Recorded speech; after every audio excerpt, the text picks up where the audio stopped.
Question number 4, Stuart McMillan. Thank you, Presiding Officer. To ask the First Minister whether she will provide an update on the Scottish Government's plans to hold an independence referendum. First Minister.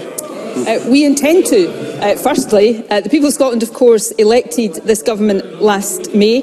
Their democratic decision was to elect a parliament with the biggest ever majority of MSPs in favour of an independence referendum. So in line with the clear mandate given by people in that election, preparatory work is underway so that a referendum can be held, as I've said, as the COVID crisis passes and COVID permitting within the first half of this parliamentary term. And then the people of Scotland will have the choice to take our future into our own hands instead of being at the mercy of a disreputable, discredited UK government. Stuart McMillan.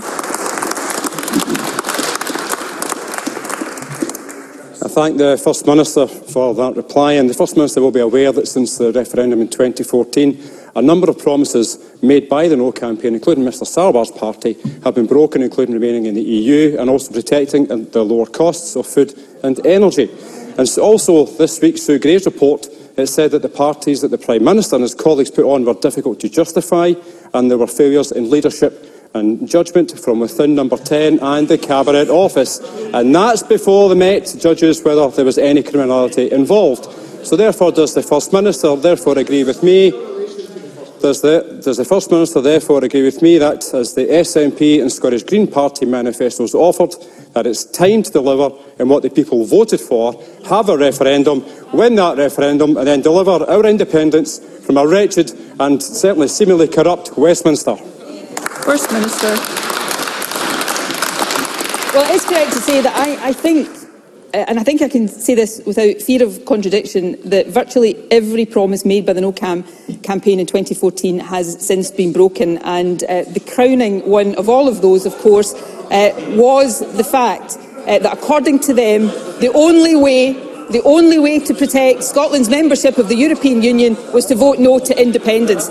And here we are, ripped out of the EU against our will. First Minister, sorry, colleagues, can we please have a bit of quiet so that we can hear the First Minister? Well, see, there's a key point here, Presiding Officer, because independence is about aspiration, it's about empowerment, it's about taking our destiny into our own hands so that we can build a better future. And I think it's because they fear the power of that positive argument that Tories, Labour, Liberal Democrats want to deny Scotland the choice.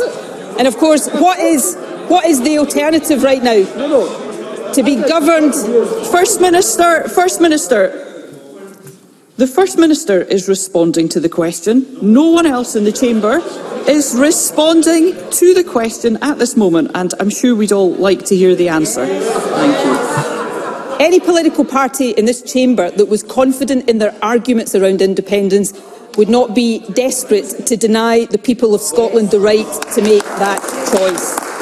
And the alternative to independence is to continue to be governed by parties at Westminster that we don't vote for. And right now that is by a disreputable, discredited government and a Prime Minister, frankly, with no integrity, no shame and no moral compass. A Prime Minister that even Douglas Ross doesn't think is fit for office. Scotland can do better than that, and with independence we will do better than that. Murdo Fraser.